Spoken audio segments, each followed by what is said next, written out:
muncullah setelah kemudian itu sebelum Pak Resmond ke Jogja, ternyata akhir tahun yang lalu itu ada gugatan dari TPUA, Ya, tim di- pembela di Pengadilan Jakarta Pusat. Pengadilan Jakarta Pusat, atau gugatnya di laporkan ijazah itu di Barreskrim. Nah, Desember tahun lalu. Ya. Dan ketika TPUA melihat ini ada penemuan, ada novum dari Pak Resmond, dia kemudian ngundang Pak Resmond. Kemudian saya juga dikontak karena saya menguat statement yang sama. Dokter Tifa juga dikontak karena Dokter Tifa juga sering memposting itu. Akhirnya TPUA tuh membuat satu acara gitu. Inisialnya dari TPUA. Kita pengen ke Jogja dan ke Solo gitu loh. Mereka ngabari ngabari Pak Resmond, ngabari juga Dokter Tifa untuk bersama-sama ke Jogja. Jadi bersama-sama tuh tadinya kita pikir kita mau bareng, tapi karena saya kan bukan bagian dari TPUA sebenarnya. Saya tuh hanya ahli yang nanti dimintain bantuan. Demikian juga Dr. Resmond. Demikian juga Dr. Tifa.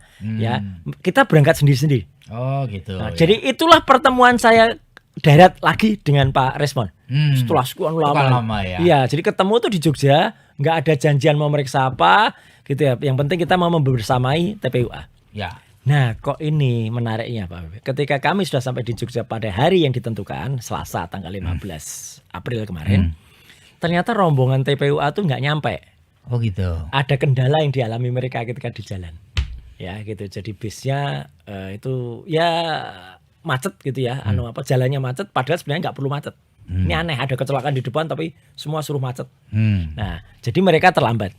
Nah, karena mereka terlambat, maka pada jam yang ditentukan nggak ada orang selain kami bertiga, ya kami lah yang dipanggil oleh UGM. Oh gitu ceritanya. Mahaso, ya sebenarnya haknya ada 5 orang, meskipun kami minta 10 tapi hanya dikasih 5. 2 itu saya tawarkan UGM. Ini ada Prof. Amin Rais loh, ini kan juga guru besar UGM juga dulu. Ada Pak Syukri Fadoli, ternyata ditolak. Enggak, yang ada di nama itu cuma Pak Roy, Dr. Resmond sama Dr. Tifa. Saya di situ mulai, loh UGM ini ada apa ya? Gitu. Kenapa terlalu tertutup gitu? Dan itu bikin kaget saya, Pak. Ketika saya masuk, ternyata dihadapi oleh pasukan. Karena yang ada di situ mulai dari wakil rektornya aja ada 2, dekan, ketua senat, profesor, ada sekretaris rektor, dan ada 11 lebih mahasiswa yang katanya mahasiswa senior gitu ya, yang katanya dulu teman-temannya seangkatannya Pak Jokowi katanya. Gitu. Nah udah masuk. Saya sempat lihat ada kamera, saya tenang gitu. Wah, tak pikir ini kameranya milik wartawan. Bahkan saya sempat mengira karena ada yang satu pakai handphone dan kayak ada tancepan wah saya pikir ini adalah live streaming gitu. Ternyata setelah 1 jam baru Dr. Resmond bilang ini pertemuannya bisa diikuti. Oh, enggak, itu kameranya internal. Loh. Bukan wartawan, malah humas. Iya, humas UGM. Lah ini gimana yang bisa padahal pertemuan itu seru banget. Masa? Di pertemuan itulah justru sebenarnya banyak sekali saya menyayangkan UGM itu tergagap. Ya ketika kami datang. Dia bilang dia menyediakan ada 34 bukti perkuliahan Pak Jokowi. Satu pun nggak ada. Ini sumpah saya sampaikan apa adanya. Satu pun nggak ada yang ditaruh di situ. Masa Pak? Iya, nggak ada. Ditunjukkan juga nggak. Bahkan skripsinya pun itu kita debat 1 jam untuk kita bisa pinjam skripsi itu untuk dilihat. Mereka beralasan ini dilindungi oleh undang-undang keterbukaan informasi publik ya. Di pasal dikecualikan. Saya bilang enggak.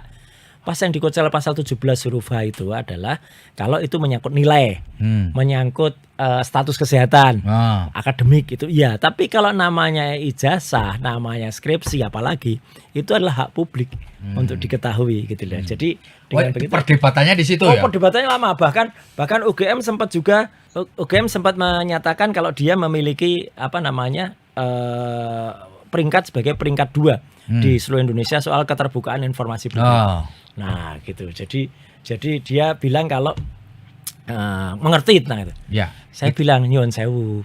Gitu. Ketika undang-undang itu dibuat, saya dulu salah satu narasumbernya. Saya dulu yang ikut nyusun naskah akademiknya.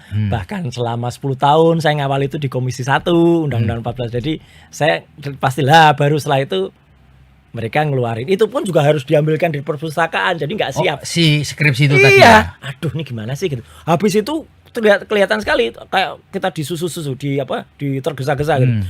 Download Tribun X sekarang. Menghadirkan lokal menjadi Indonesia.